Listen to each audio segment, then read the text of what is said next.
And then here, they'll join up with that stuff above. 1, 2, 3.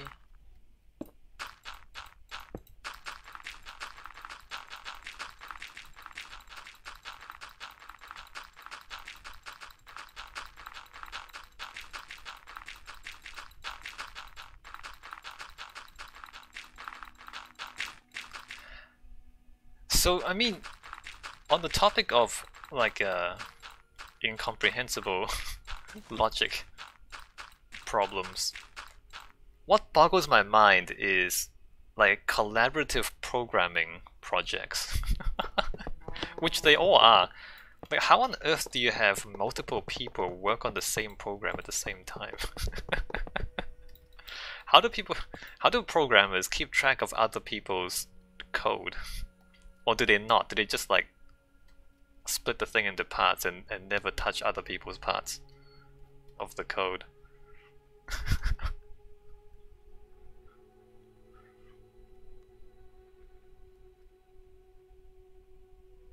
Like, big programming projects are wild. Like, how do you keep track of anything? Let's see, so this branch is pretty short. Let me come down here. Although I guess we're not too far here, like we're having like lots of comments. Probably. I mean, there's 2 of us here, Wesley, and we're kind of keeping track of each other. Okay.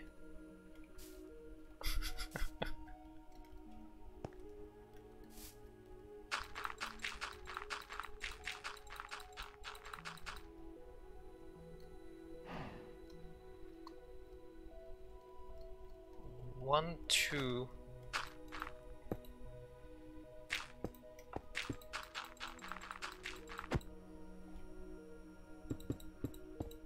But I guess, I mean, programming, you're gonna have to keep things modular anyway, right? Because even if it's just you, like one person, you can't keep track of everything by yourself anyway. So you have to make things easy for yourself to understand if you're working on a big project. So I guess if you're making things easy for yourself to keep track of, it's also at the same time easy for other people to keep track of.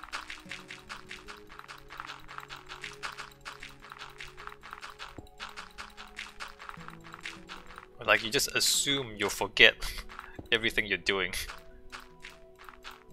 in a few weeks' time, right? So you just comment everything for yourself anyway.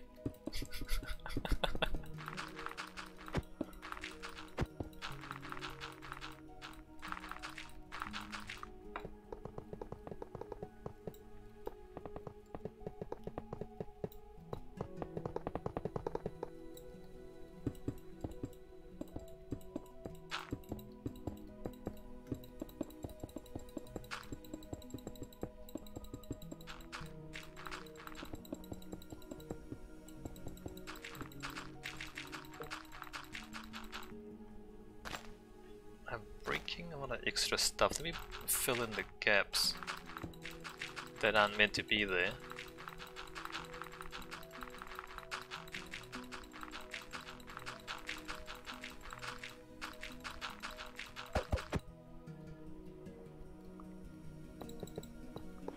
And we have cows in the machine. Wesley says back when I did some programming classes, they did learn us to comment on everything. Yeah, you basically comment everything.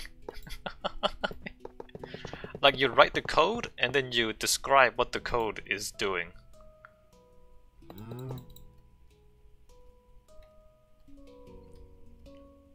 On everything, even on basic things.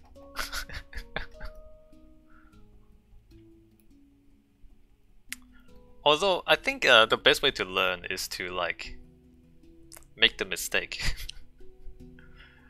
Like, you write a bit of code and then come back in 2 weeks and try to remember what the hell you were doing 2 weeks ago.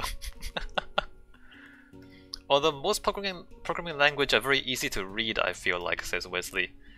I mean, yeah, it's like, you know, on the page it's easy to read, but if like this block of code is working, like affects, yeah, like the code line by line is easy to read, but if this is meant to affect like 5 different things in other parts of the program, then it might not be clear, you know, like how it relates to the other parts. I guess that's the stuff that really needs the commenting.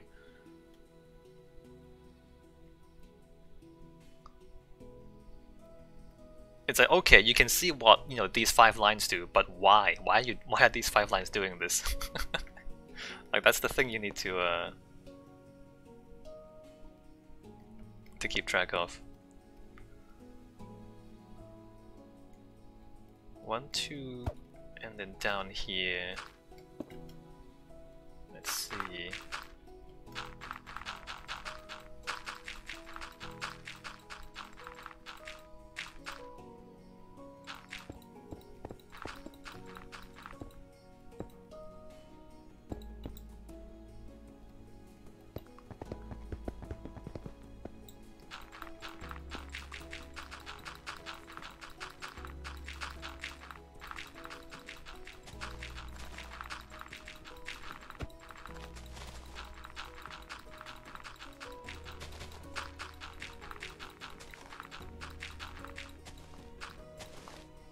And things like naming your variables as something comprehensible. Ah, naming variables.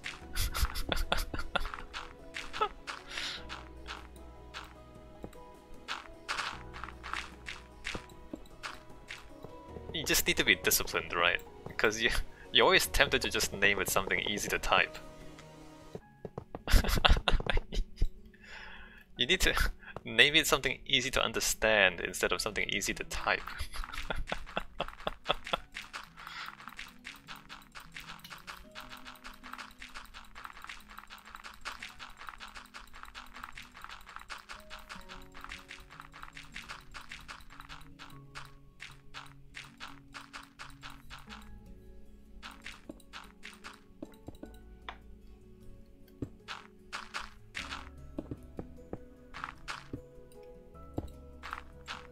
Like, you're always tempted to like use acronyms.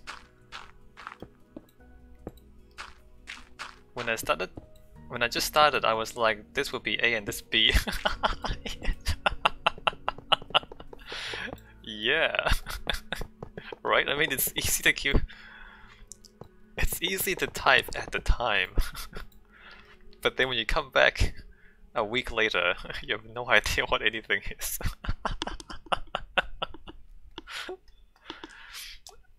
Q says, I feel one's variables should be as generic as possible so as to ensure you really understand what's going on rather than assume the variable name. So basically, Q, if people try to read your code, it's a test. It's a test of their ability to keep track of random letters.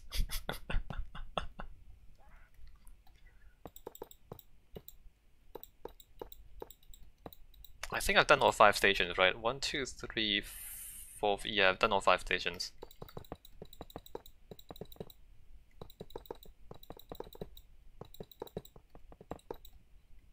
So, like, what haven't we done?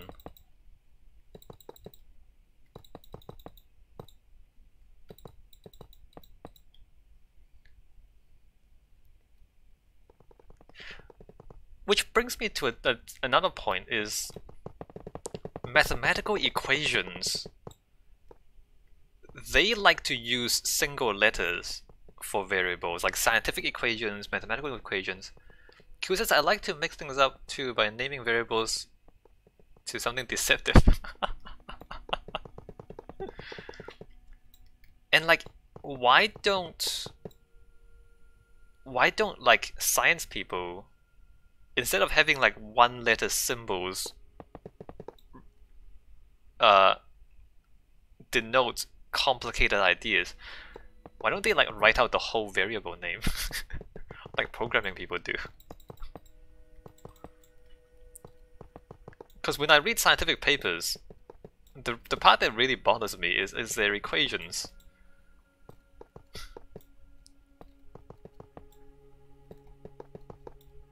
It's like everything is just a single letter, and you're like, what does this letter mean again? What is Q again? Like E equals mc squared, for example. I mean, it is energy equals mass times the speed of light squared. Why don't they just like have the whole variable name? Why don't they just like energy equals mass multiplied by speed of light squared? If they just write the whole thing out, it's actually a lot easier to understand. ln natural log. Well, I mean like ln. What if you just write out natural log instead of ln?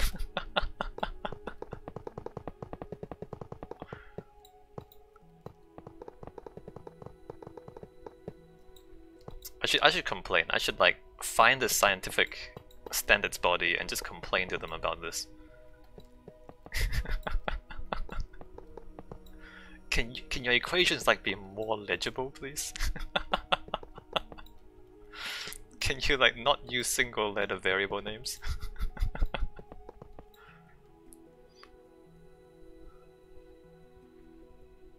It saves on e-ink, says Q. It does. It does save on e-ink, yes.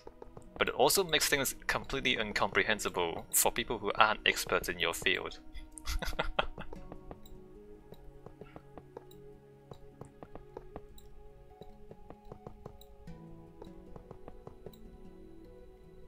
No, like, look. It's like E equals mc squared. Or like energy equals mass speed of light squared. One of those. Which one is easy to read? I'm just asking.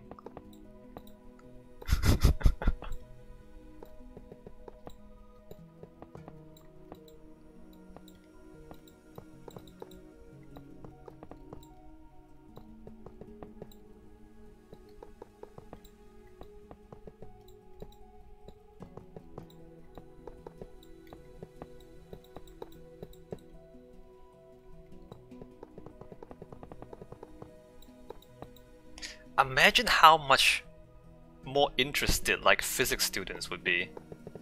Like you're doing a high school physics and it's just a bunch of letters and you're like, what on earth are these? Wesley says also fun when you learn x means times and then in algebra x becomes something else and dot becomes times. Exactly.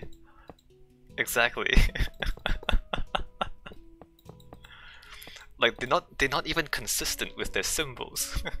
But they insist on using symbols.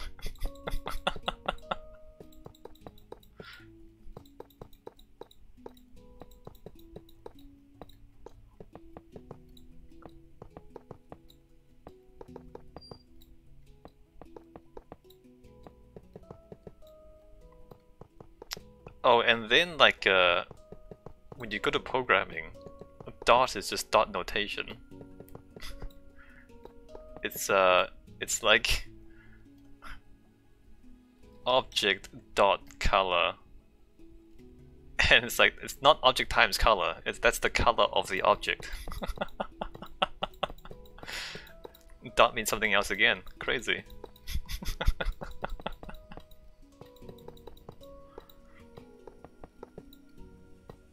Wait, is it object dot color or is it color dot object? Other way around.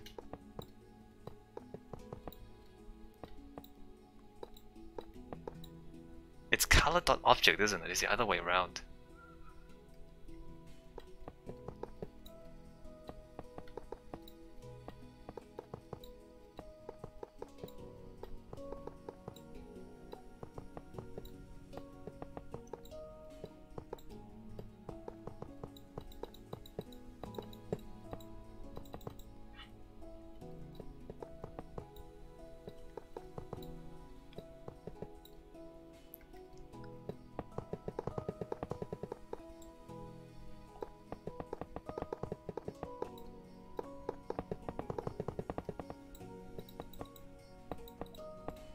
I need to find a scientist and complain to them.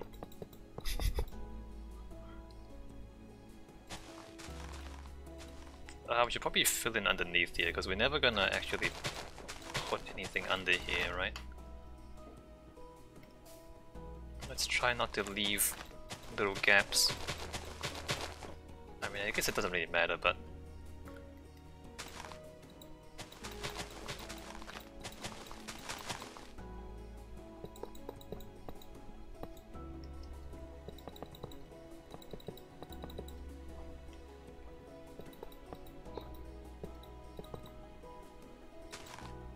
Oh, is this for real?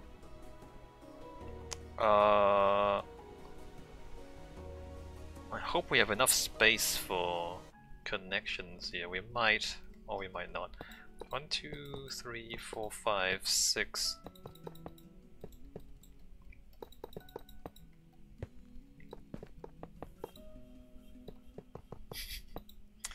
But I mean, I swear, like you just go ask people what does E equals mc squared means. I think most people would just not know, because they they don't remember their physics and they're like, I don't actually know what this stands for.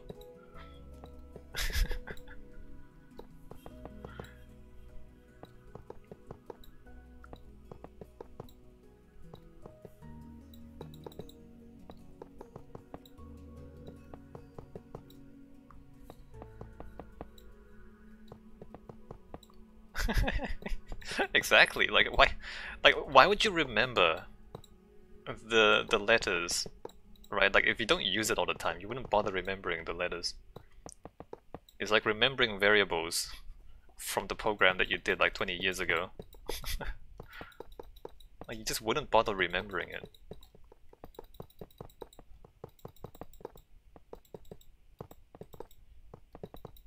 Oops. Alright. So this is done. And this is done. So one of the things I was thinking about in my head. So this is the well, I mean this has to be like that. This is the okay. This is gonna be. I'm gonna use this.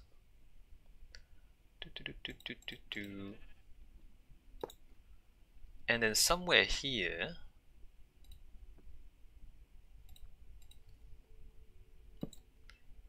So this is the switch that turns back to what is it? 2 1. What is that? 2. This is 3 2. Oh, this is 3 2. So this is 3 3. So if it's 3 3, that lights up. If it's not 3 3, it stays dark. And the 3 3, we're probably gonna have to take out from here. Take the 3 3 signal, or maybe like out here, and then I don't know how to how to weave that signal out of there, but the 3 3 would then switch that on, and then everything else would go that way, the same as the other stations. So that turns back and then comes to here. Although it actually needs to go to this track. But of course it has to cross over here, which it might make sense for this to cross over above as opposed to that crossing above. Although no, this can also cross above. This can just like go up and around and join this way. Anyway, this is gonna be interesting. It's gonna be some spaghetti tracks over here. Alright, what are we doing before? So this is done. This is done. Where's Lee? So this is pretty much done, not quite done.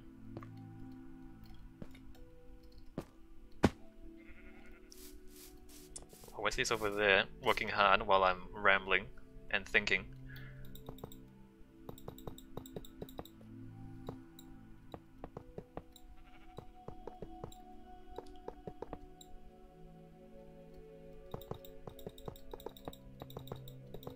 So this is all the iron and gold laid down, right?